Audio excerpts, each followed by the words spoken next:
নমস্কার বন্ধুরা, আজকে রান্নাঘরে আপনাদের সবাইকে স্বাগত জানাই। আমি আজকে গাজরের হালুয়া করে দেখাবো। তার জন্য এখানে আমি 3টে গাজর নিয়ে নিয়েছি। এখানে আমার 1 কিলো গাজর আছে। এবার গাজরগুলোকে আমি পরিষ্কার করে ধুয়ে নিয়েছি। এবার গাজরগুলোকে ছুলে নেব।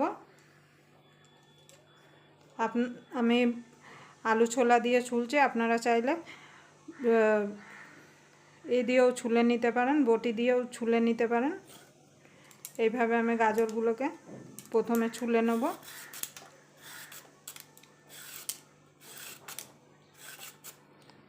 আপনারা গাজরের হালুয়া বানানোর জন্য কিন্তু এই রকম লাল গাজরটাই নেবেন।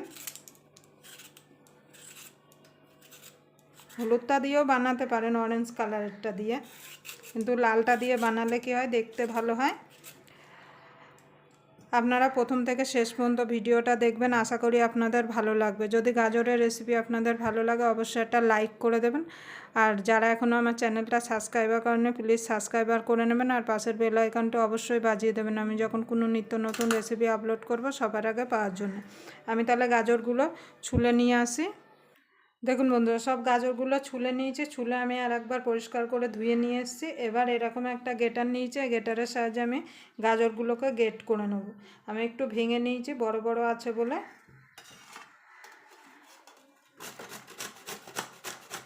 এইভাবে সব গাজরগুলো গেট করে নেবো। আপনারা চাইলে বটি দিয়েও সরু সরু করে কেটে নিতে পারেন, কিন্তু যে কোনো একটা গেটারের সাহায্যে গেট করলে তাড়াতাড়ি হয়ে যাবে।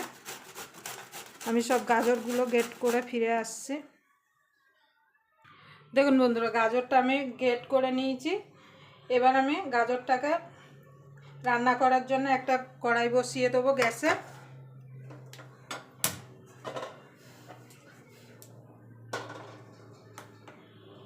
এবার কড়াইতে দিয়ে দেবো ঘি।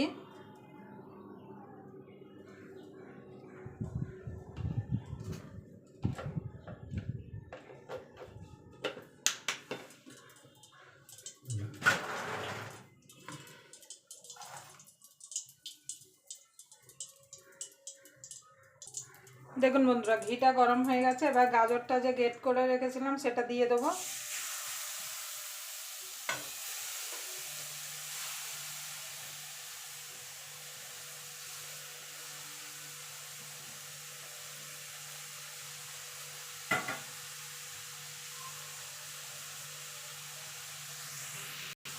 এবার গাজরটাকে আমি নেড়ে চেড়ে মিনিট 2 রান্না করে নেব, যাতে গাজরটা যতক্ষণ মজে না যাচ্ছে।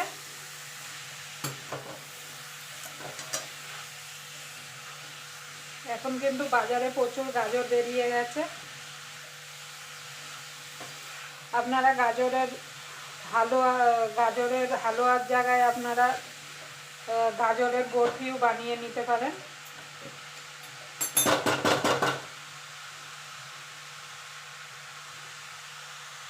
দেখুন বন্ধুরা, এখানে গাজরটা দেখুন কতটা মজে গেছে, আর গাজরটা সিদ্ধ হয়ে গেছে। এবার এর মধ্যে দিয়ে দেবো চিনি।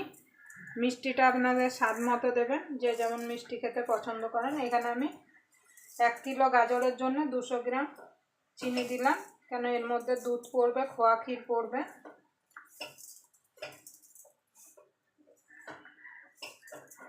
এবার ভালো করে মিশিয়ে নেব। এই গাজরের হালুয়া আমার মেয়ের খুব প্রিয়। আমার মেয়ে খেতে খুব ভালোবাসে এই গাজরের হালুয়া। আপনারা যদি চট জলদি করতে চান তাহলে প্রেসার কুকারে করে নিতে পারেন। দেখেন বন্ধুরা, এখানে চিনিটা গলে গেছে, আর দেখুন কতটা টেনে গেছে। এবার এর মধ্যে আমি দিয়ে দেবো দুধ। এখানে আমি দুধটাকে আগের থেকে জাল দিয়ে রেখেছি।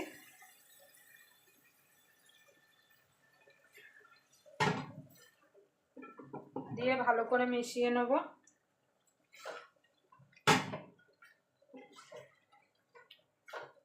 এবার দুধটা শুকানো পর্যন্ত অপেক্ষা করব, দুধটা পুরো টেনে যাওয়া পর্যন্ত।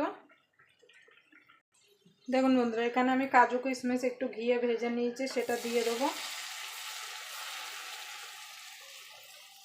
আমি ভেজে দিলাম ঘি, আপনারা চাইলে না ভেজেও কাঁচা কাজু কিশমিশটাও এখানে দিতে পারেন। এবার ভালো করে আমি মিশিয়ে নেব।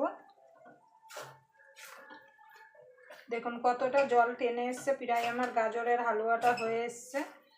আপনারা অবশ্যই এইভাবে বাড়িতে বানিয়ে বাচ্চাদের বড়দের সবাইকে আপনারা খুশি করে দিতে পারেন। দেখুন বন্ধুরা, এখানে আমি খোয়া ক্ষীর নিয়ে নিয়েছি। আপনাদের কাছে যদি খোয়া ক্ষীর না থাকে তার বদলে আপনারা গুঁড়ো দুধও দিতে পারেন। এবার এরকম একটা গেটার নিয়েছি, এই গেটারের সাহায্যে আমি গেট করে দেবো। খোয়া ক্ষীরটা দিলে কি হবে, গাজরের হালুয়াটা খেতে ভালো লাগে। মিষ্টির দোকানে কিন্তু খোয়া ক্ষীর দেয়।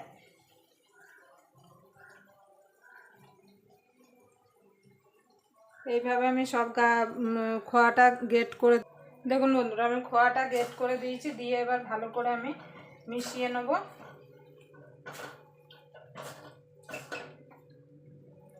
আমার প্রায় গাজরের হালুয়াটা হয়ে এসছে, আর একটুখানি জল টেনে গেলেই হবে। একটুখানি শুকনো শুকনো করতে হবে, না হলে কিন্তু ঠান্ডা হয়ে গেলে জল ছাড়া হয়ে যাবে। দেখুন বন্ধুরা, গাজরের হালুয়াটা হয়ে এসছে, আর দেখুন চারিদিক দিয়ে তেল ছেড়ে দিয়েছে, মানে ঘি ছেড়ে দিয়েছে। যখন দেখবেন যে চারিদিক দিয়ে ঘি ছেড়ে দিয়েছে তখন জানবেন গাজরের হালুয়াটা হয়ে গেছে। তার জন্য এবার আমি গাজরের হালুয়াটা নামিয়ে দেবো। তার জন্য এরকম একটা বোল নিয়ে নিয়েছি, এই বোলের মধ্যে আমি গাজরের হালুয়াটা তুলে নেব।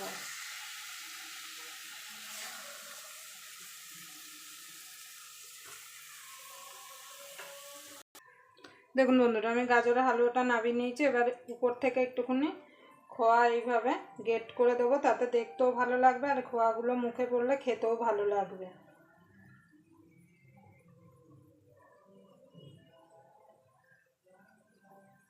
এখানে কিছু কাজু আর কিশমিশ রেখেছি, সেগুলো দিয়ে একটু সাজিয়ে দেবো। আবার আপনাদের সঙ্গে কোনো নতুন রেসিপি নিয়ে দেখা হবে। ততক্ষণ পর্যন্ত আপনারা ভালো থাকবেন, সুস্থ থাকবেন।